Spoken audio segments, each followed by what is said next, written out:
Hello friends, एक बार आप सभी का फिर से हमारे इस यूट्यूब चैनल पे बहुत-बहुत स्वागत है। उम्मीद करते हैं आप अच्छे होंगे, आपकी तैयारी भी अच्छी चल रही होगी। आज हम लोग मैथ्स के कुछ इम्पोर्टेंट क्वेश्चंस देखेंगे, जिस पैटर्न पे लगभग सभी एग्ज़ामिनेशन में क्वेश्चन पूछे जाते हैं। हम लोग ये एक प्रयास कर रहे हैं कि आपको थोड़े-थोड़े कर कर आपको लगभग सभी तरह के जो पैटर्न से सवाल आते हैं, उनसे आपको अवेयर करा दिया जाए। उसके लिए आपको अच्छे कॉन्सेप्ट्स बता दिए जाएँ, ताकि आप जो एग्ज़ामिनेशन में बैठेंगे, तो आपको काफ़ी कॉन्फिडेंट फ़ील होगा और आप अच्छे प्रदर्शन कर पाएँगे। ठीक है? तो हम चलते हैं आज के पहले सवाल की तरफ। देखिए, पहला सवाल है the area of the rectangle is 54 metre square with its one side as 6 metre. Find the perimeter of the rectangle. एक आयत का क्षेत्रफल 54 वर्ग मीटर है। इसकी एक भुजा 6 मीटर है। आयत का परिमाप ज्ञात कीजिए। ठीक है? आप सभी को ये मालूम है कि जो एरिया होता है रेक्टेंगल का, वो लेंथ इंटू ब्रेथ होता है। ठीक है? और ये एरिया का वैल्यू दिया हुआ है 54। और एक कोई भी साइड वो दिया हुआ है, या तो वो लेंथ है या ब्रेथ है, 6 दिया हुआ है। तो दूसरा क्या होगा? तो आप देखिए 6 9 ज़ा 54 होता है, तो ये 9 हो जाएगा। देखिए मिनिमम आपको कैलकुलेशन की कोशिश करना है। अगर आप अच्छा परफ़ॉर्म करना चाहते हैं एप्टीट्यूड में, मैथ्स में, तो आपको ये कोशिश करना है कि बहुत सारे कैलकुलेशन हम माइंड में करें। अगर शुरुआत में आपसे नहीं होता है, तो आप पहले आप पेन से करें, लेकिन लास्ट में आप एग्ज़ामिनेशन के करीब आते-आते आप इतना एक्सपर्ट ज़रूर हो जाइए कि मैक्सिमम कैलकुलेशन आपके माइंड में होना चाहिए। ठीक है? तो ये देखिए, एक एक साइड 6 दिया हुआ था और दूसरा हम लोगों ने निकाल लिया कि 9 है। ठीक है? अब क्या है कि हमें पता है कि जो पेरीमीटर होता है, वो 2 लेंथ प्लस ब्रेथ होता है। अब देखिए, यहाँ पे 2 लेंथ कितना है? 9, ब्रेथ कितना है? 6। जब आप इसे सॉल्व करेंगे, तो आंसर इसका 30 आ जाएगा। ठीक है? अब चलते हैं हम लोग नेक्स्ट सवाल की तरफ। The area of a circular hall is 154 hectares. Find the cost of fencing the hall at the rate of rupees 50 पर 50 पैसे पर मीटर। एक वृत्ताकार हॉल का क्षेत्रफल 154 हेक्टेयर है। 50 पैसे प्रति मीटर की दर से हॉल की बाड़ लगाने की लागत ज्ञात कीजिए। ठीक है? ये सवाल आपसे पूछा गया है। देखिए, तो इसमें हम लोग क्या कर सकते हैं कि एरिया आपको पता है कि सर्कुलर हॉल का एरिया क्या होगा? A is equals to pi r square. Pi को हम लोग 22/7 आर स्क्वायर, ठीक है, हो गया। पाई को हम लोग 22/7 लिखते हैं। अब देखिए, इसका मतलब क्या हुआ कि 22/7 R square is equals to, ये देखिए एरिया हेक्टेयर में दिया हुआ है और यहाँ पे मीटर में पूछ रहा है, तो हम लोग एरिया को मीटर में कन्वर्ट कर लेंगे। 154 ये मीटर में कन्वर्ट हो गया। ठीक है? अब जब इसे आप सॉल्व करेंगे, तो आप देखेंगे 11 2 जा 11 14 जा 1 2 3 4। फिर आप देखेंगे कि ये जो है 2 7 1 2 3 4, ठीक है। इसका मतलब R square is equals to 70,000 into 7। R is equals to 700 metre. ठीक है, ये हो गया। अब क्या पूछ रहा है कि कॉस्ट ऑफ फेंसिंग। कभी भी आपको अगर बाउंड्री करने के लिए पूछता है या तार से घेरने की बात करता है, तो वो आपसे सरकमफ्रेंस पूछ रहा है या आपसे पेरीमीटर पूछ रहा है। तो आपको पता है कि सरकमफ्रेंस क्या होता है इसका, सर्कल का 2 पाई आर। 2 इंटू 22/7 इंटू आर कितना है? 700। ठीक है, तो ये कितना हो जाएगा आपको? 44,400। अब ये पूछ रहा है कि कॉस्ट कितना लगेगा 1 मीटर के लिए, जैसे 50 पैसे लग रहा है। तो इसका मतलब क्या होगा कि आपको हाफ से डिवाइड करना है। जब आप हाफ से डिवाइड करेंगे, तो तो इसका आंसर आपको आ जाएगा 2200। ठीक है, अब चलते हम लोग नेक्स्ट सवाल की तरफ। Out of three numbers the first is thrice of the second and is half of the third. If the average of the three number is 80 then find the difference of the first and the second. ठीक है, तो देखिए ऐसा कभी भी सवाल है तो आप तीन नंबर मान लीजिए, ए है, बी है, सी है। क्या कह रहा है कि जो पहला है वो सेकंड के 3 टाइम है, तो इसे हम 1 मान लेंगे, तो ये आपको 3 टाइम हो गया। और जो पहला है वो थर्ड वाले के हाफ है, तो कैसे हाफ होगा? जब ये 6 होगा तभी तो ये हाफ उसका 3 होगा। ठीक है, तो हम लोगों ने एक रेशियो बना लिया। ठीक है, अब ये कहा जा रहा है कि if the average of 3 number is 80, अगर 3 नंबर का एवरेज 80 है तो टोटल जोड़ने के बाद कितना आ रहा होगा? 240। ठीक है, लेकिन इसे टोटल जोड़ने के बाद कितना आ रहा है? 6, 7 और 10। मतलब जो यहाँ पे हम लोगों ने रेशियो लिया है 10 आर, उसका वैल्यू 240 है, मतलब 1 आर की वैल्यू कितनी होगी? 24। अब ये पूछ रहा है कि पहले और दूसरे में कितना डिफरेंस है, तो कितना डिफरेंस है? 2 का।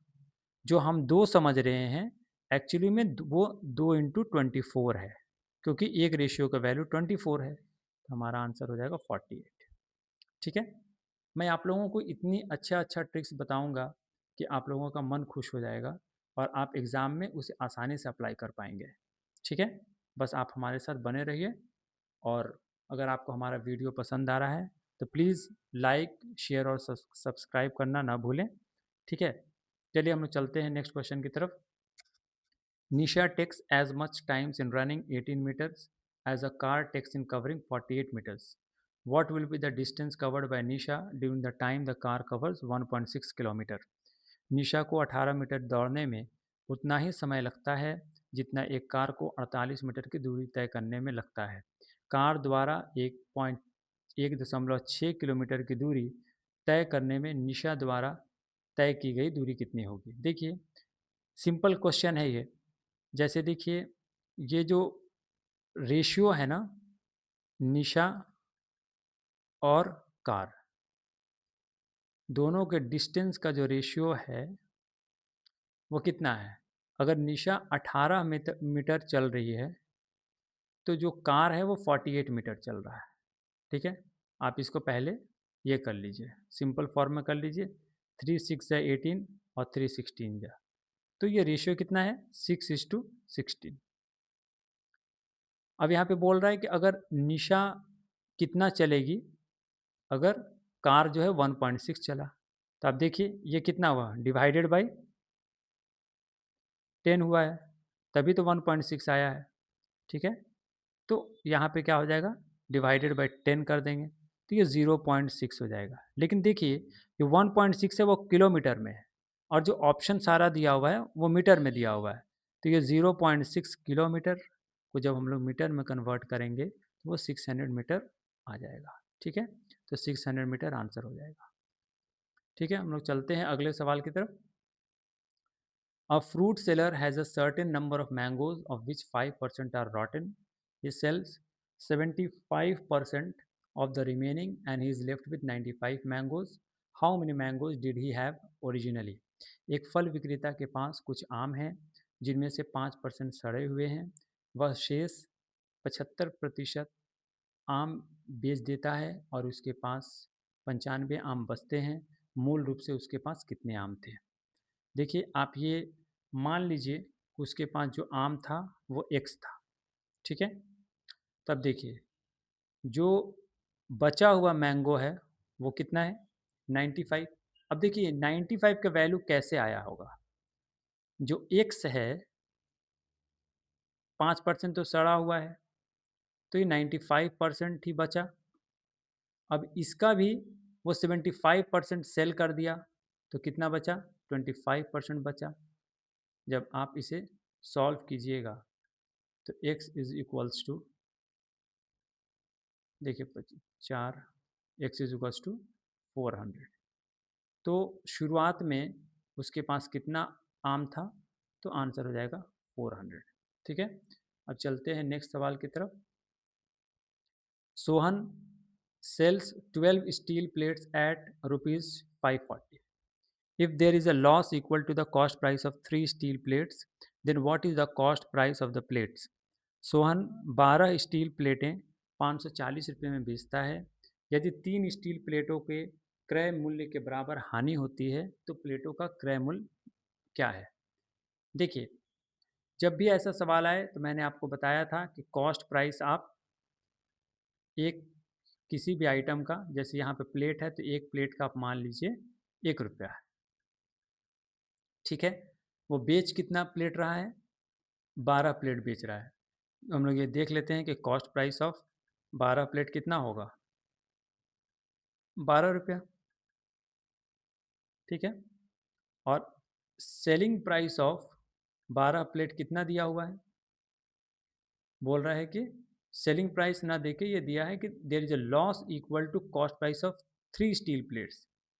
तो 3 स्टील प्लेट्स का कॉस्ट प्राइस कितना होगा? 3 रुपया। और उतना उसको लॉस हो रहा है, तो लॉस तो कॉस्ट प्राइस से ही हो रहा होगा, तो 3 रुपये का लॉस हो रहा है। तो ये मान लीजिए आप कि सेलिंग प्राइस इसका 9 रुपया है, तभी तो 3 रुपये का लॉस होगा, ठीक है। अब पूछा जा रहा है then what is the cost price of the plate, ठीक है। तो अब देखिए, सेलिंग प्राइस 9 रुपया है, लेकिन सवाल में दे रहा है कि सेलिंग प्राइस 540 है। इसका मतलब क्या है कि 60 से मल्टीप्लाई करना होगा हर एक रेशियो को। इसका मतलब ये हो गया कि जो कॉस्ट प्राइस हमने 1 रुपया माना था वो असल में 60 रुपया है, ठीक है। राइट आंसर हो जाएगा 60। चलते हैं नेक्स्ट क्वेश्चन की तरफ। What value will come in place of the question mark? देखिए, ये इक्वेशन दिया हुआ है, उसमें क्वेश्चन मार्क की जगह पे क्या वैल्यू होगा वो पूछा जा रहा है। देखिए, कभी भी अगर आपको परसेंटेज दिख रहा है ना, तो आप समझिए कि नीचे में 100 आएगा, तो आप माइंड में ही कैलकुलेशन करके कट कर दीजिए जो बगल में डबल ज़ीरो है। तो ये क्या होगा? 41 into 6 minus 200 is equals to x minus 72 into 8, यही होगा। तब यहाँ पे देखिए आप कि 41 इंटू 6, 6 1 जा 6, 6 4 जा 24 minus 200 is equals to x minus 8 2 जा 16, 8 7 जा 56, तो 576। तो x is equals to 46 plus 576, answer हो जाएगा आपको 622, ठीक है। चलते हैं नेक्स्ट क्वेश्चन की तरफ। Find the mean and median of the given data respectively. दिए गए आंकड़ों का क्रमशः मध्य और माध्यिका ज्ञात कीजिए, ठीक है। तो मध्य तो हमें पता है, मीन तो हमें पता है कि सारे जो भी नंबर है उसको जोड़कर और जितने नंबर है उससे डिवाइड कर देते हैं हम। 21 plus 22 plus 24 plus 25 plus 25 plus 18 plus 26 by 7। जब आप इसे सॉल्व करेंगे तो आपको आंसर मिल जाएगा 23, ठीक है। अब लेकिन मीडियन कैसे निकालते हैं हम लोग? जो भी नंबर दिया हुआ है उसे आप असेंडिंग ऑर्डर में सजाएंगे, मतलब छोटे से बड़े के क्रम में आप सजाएंगे, और तब फिर जो बीच में आएगा वही मीडियन होगा, ठीक है। जब आप इसे सजाइएगा, देखिए सबसे छोटा कौन है? 18। फिर उसके बाद कौन है? 21। फिर कौन है? 22। फिर कौन है? 24। फिर 25। फिर 25। फिर 26। टोटल नंबर कितना है? 7। बीच में कौन सा आया? बीच में आया 24, ठीक है। 24 आपको मीडियन हो जाएगा, माध्यिका जिसे हम कहते हैं। अगर इसमें मोड भी पूछता आपसे तो मोड हो जाता 25, क्योंकि मोड वो नंबर होता है जो सबसे ज़्यादा बार आया हो। तो आप देख सकते हैं कि जो 25 है वो 2 बार आया है, इसलिए इस क्वेश्चन का मोड क्या हो जाता? 25, ठीक है। अब चलते हैं हम लोग नेक्स्ट सवाल की तरफ।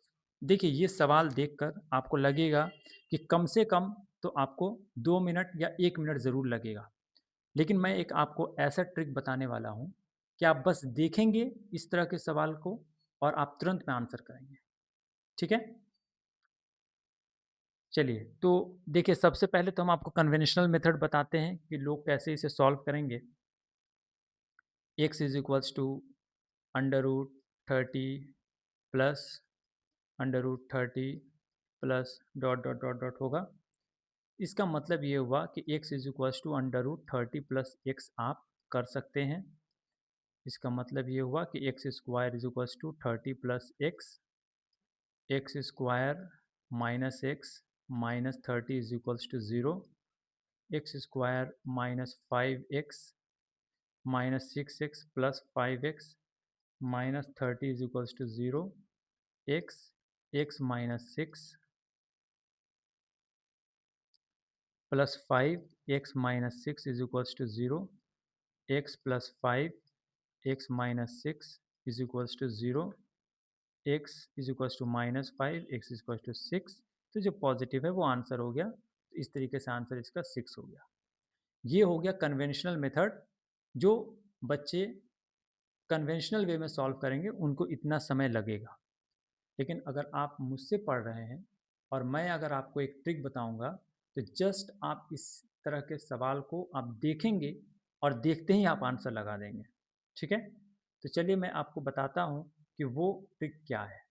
जब भी इस तरह का नेस्टेड क्वेश्चन आए, जब भी इस पैटर्न पे सवाल आए, तो आपको सिंपल क्या करना है कि जो भी नंबर है, जैसे 30 है, तो अब इसको क्या करना है कि आपको इस तरीके से इसका फैक्टर निकालना है कि दोनों फैक्टर आस पास हो। जैसे इसके एग्जाम्पल, ये 30 का फैक्टर 5 और 6, दोनों को मल्टीप्लाई करेंगे 30 आ जाएगा, और दोनों आस पास भी है। ठीक है, इसमें जो सबसे बड़ा होता है वही आंसर होता है, जो बड़ा है वही आंसर है। देख लीजिए आप इस सवाल में लगाकर, आपको कैसा लगा ये ट्रिक, आप ज़रूर हमें कमेंट सेक्शन में बताएंगे। और भी ऐसे ट्रिक्स हम लेकर आएंगे, आप प्लीज़ हमें फॉलो कीजिए। और अगर आप हमसे और किसी तरह का वीडियो आप चाहते हैं, आप हमें कुछ इम्प्रूवमेंट देखना चाहते हैं, तो आप प्लीज़ हमें हमारे कमेंट सेक्शन में हमें ज़रूर फीडबैक दीजिए। ठीक है, चलते हैं आज के लास्ट सवाल को देखते हैं हम लोग। देखिए ये क्या है। Amit marks up the price of rice by 20% and gives the discount of 10%. He uses a faulty balance that reads 1000 grams instead of 800 grams. What is his net profit percentage? Amit चावल की कीमत 20% बढ़ाकर अंकित करता है और 10% की छूट देता है। वह एक खराब तराजू का इस्तेमाल करता है जिस पर 800 ग्राम की बजाय 1000 ग्राम लिखा है। उसका शुद्ध लाभ प्रतिशत ज्ञात कीजिए। देखिए ये दो तरीके से कमा रहा है। एक तो है कि कॉस्ट प्राइस पे कुछ वो दाम ज़्यादा ले रहा है, वो भी उसके प्रॉफिट में काउंट होगा। और एक ये है कि वो जो है तराजू में घपला कर रहा है, वो जो बैलेंस है जो वो यूज़ कर रहा है तराजू, उसमें वो घपला कर रहा है, उससे भी उसको प्रॉफिट हो रहा है। तो हम लोग को दोनों प्रॉफिट को देखना है, तब बताना है कि उसे नेट प्रॉफिट कितना हो रहा है। ठीक है, इस तरह के सवाल को आप कैसे करेंगे, देखिए वो एक्चुअली में देखिए 800 ग्राम जो है ना, 800 ग्राम का उसको दाम लग रहा है, कॉस्ट प्राइस जो है 800 ग्राम का ही उसे लग रहा है। लेकिन वो उसी 800 ग्राम को वो 1000 ग्राम बनाकर बेच दे रहा है। ठीक है, तो हम लोग क्या करेंगे कि मान लेंगे cost price of 800 gram is equals to 100 rupees. ठीक है, selling price of 800 gram is equals to, देखिए क्या हो रहा है कि पहले 20 रुपये का 20% बढ़ा रहा है कॉस्ट प्राइस से, और फिर 10% का डिस्काउंट दे रहा है। तो आप देखिए, आप ऐसे मान लीजिए 100, फिर उसमें 20% वो जोड़ दिया तो 120 हो गया ये। ठीक है, अब उसमें क्या है कि उसको 10% का डिस्काउंट देना है, तो 12 रुपये का डिस्काउंट देगा, तो 108 रुपया दाम रहेगा। ठीक है, तो 800 ग्राम का कितना दाम हो गया, सेलिंग प्राइस वो जो बेच रहा है 108 रुपया। लेकिन ये तो सिर्फ और सिर्फ दाम से इसका प्रॉफिट आ रहा है, लेकिन जो वो घपला कर रहा है तराजू से, उससे भी तो उसको कुछ प्रॉफिट आ रहा है। तो देखिए असल में क्या है कि ये एसपी ऑफ 800 ग्राम नहीं ले रहा है, ये तो सेलिंग प्राइस ऑफ 1000 ग्राम ले रहा है, लेकिन दे रहा है कितना, 800 ग्राम। तो देखिए अगर 800 ग्राम का सेलिंग प्राइस 108 रुपया है, तो 1000 ग्राम का कितना होगा। तो आप देखिएगा 108 प्लस 27, क्योंकि इसको क्या करना होगा, बाई 4 करेंगे हम लोग और फिर इंटू 5 कर देंगे, हमारा आंसर 135 आएगा। तो देखिए क्या है कि असल में जो कॉस्ट प्राइस है वो उस दुकानदार को 100 रुपये लग रहा है, और वो तराजू में घपला करके और प्राइस को बढ़ाकर वो ₹135 में बेच रहा है, सेम क्वांटिटी ऑफ सामान को, ठीक है? तो अब देखिए इसको कितना का प्रॉफ़िट हो रहा है? ₹35 का। कितने पे हो रहा है? ₹100 पे। तो देखिए, तो इसको प्रॉफ़िट परसेंट कितना हो जाएगा? 35%, ठीक है? तो आज के लिए बस इतना ही, फिर हम आपसे मिलते हैं अगले वीडियो में। तब तक के लिए goodbye, all the best, thank you very much.